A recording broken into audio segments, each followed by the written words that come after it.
Rotten Tomato critics are always really tough on horror films, and currently this movie is standing at a whopping 13% on Rotten Tomatoes.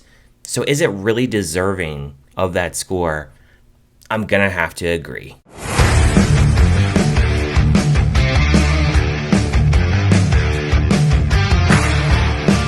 Maya drives across the country with her longtime boyfriend Ryan for their road trip celebrating their 5-year anniversary. Along the way, their car breaks down in Venus, Oregon, and they are forced to spend the night in an isolated Airbnb home. Through the night, they are terrorized by 3 murderous masked strangers.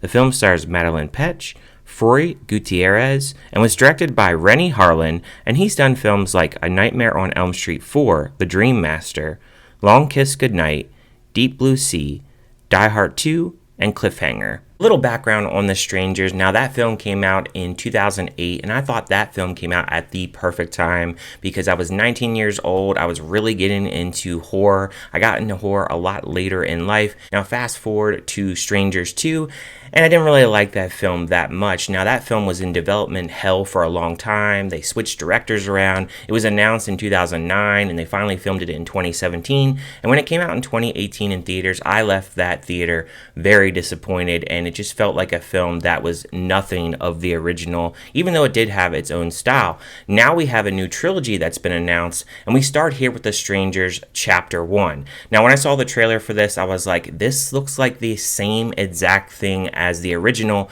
They're calling it a prequel, but I can tell you right now, this is not a prequel. There's too many updated technology, like for instance, there's a smart car in here. How can that be part of a prequel and these events taking place before the original film?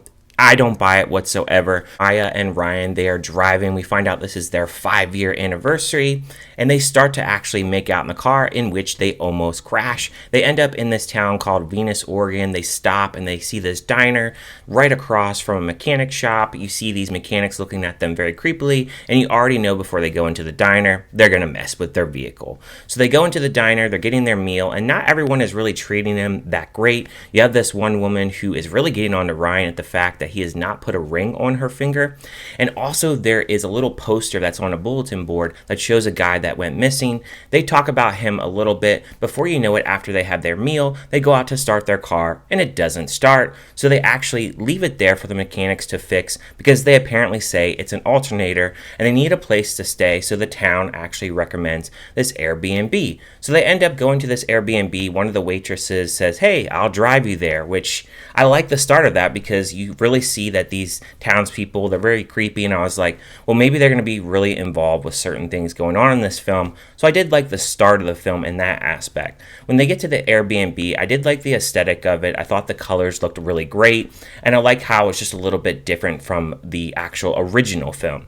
Now, when they get there, the fridge is broken, and you have Maya calling the owner and saying, "Hey, can you come over and fix the fridge?" And before you know it, you have a girl tapping on the door, or should I say banging on the door rather, and saying, "Hey, is Tamara here?" After spooking the couple, then the dumbest decision in cinema history is made.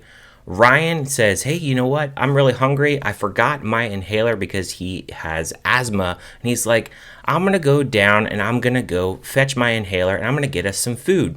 Because conveniently, there's a motorcycle there with keys. So why not leave your girlfriend there after some random weirdo just knocked on your door in the middle of the night, in the middle of nowhere? Leave your girlfriend there of 5 years. She'll be fine. Those are the kind of decisions that are made in this film, and it happens time and time again.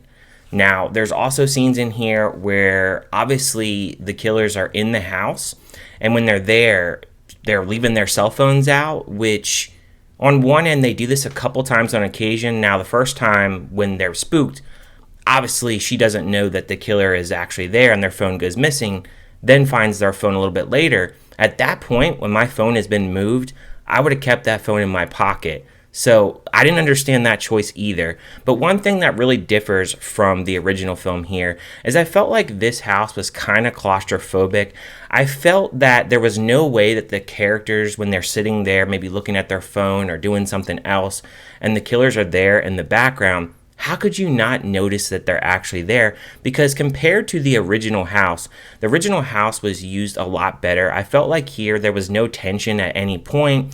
There were points where they showed the killers, I think, too much. There's too many points in here where the killers, they're just kind of going boo and scaring our characters, and then they disappear. And what really echoes that statement is there's this one part where they're actually trapped in the room, and you have the guy that has the bag over his head. He's got an axe. So he's trying to knock down the door. He gets most of it down. Then they look out the door, and they disappeared. And it feels like throughout this film, not only are the couple playing cat and mouse from the killers, but the killers are playing cat and mouse with our couple, which to me was kind of stupid in a way. You know, the film, it definitely is going beat for beat throughout this film, but the couple themselves, I really didn't care about them whatsoever. What really made the original great is you had Scott Speedman and Liv Tyler. Now, they were trying to get married. Now, Scott Speedman actually asked Liv Tyler to actually marry him, and she denied it.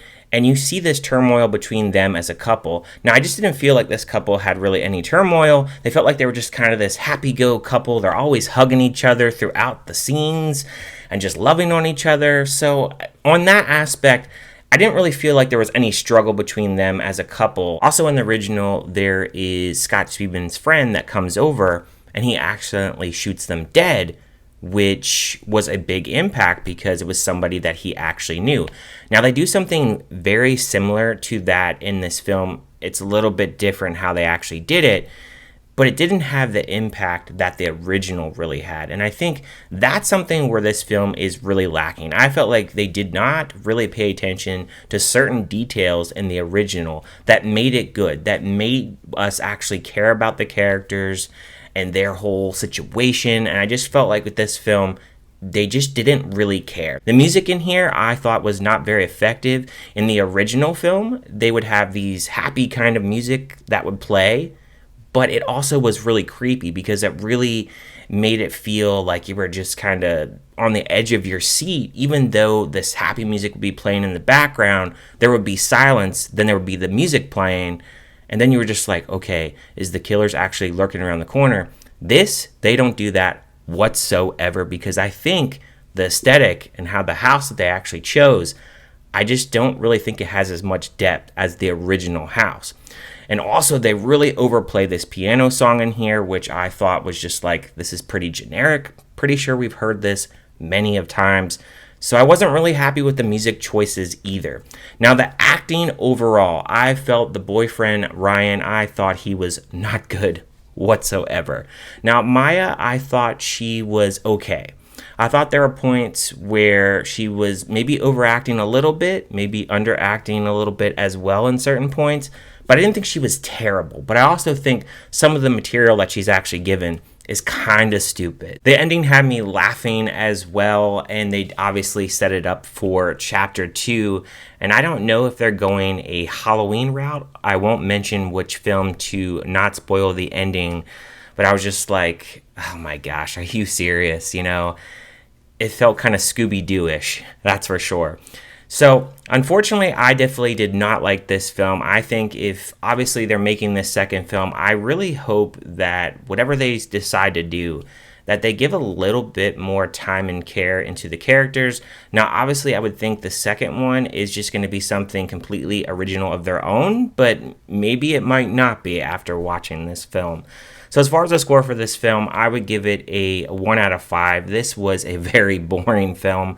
The pacing is terrible in this film, and even though there are certain times where the killers may be lurking or maybe in the background or messing with them, it still felt very boring. I just never connected to the film as a whole, and I just felt like after I watched this film, I can't wait to watch the original again, because that one was effective. This film was not effective.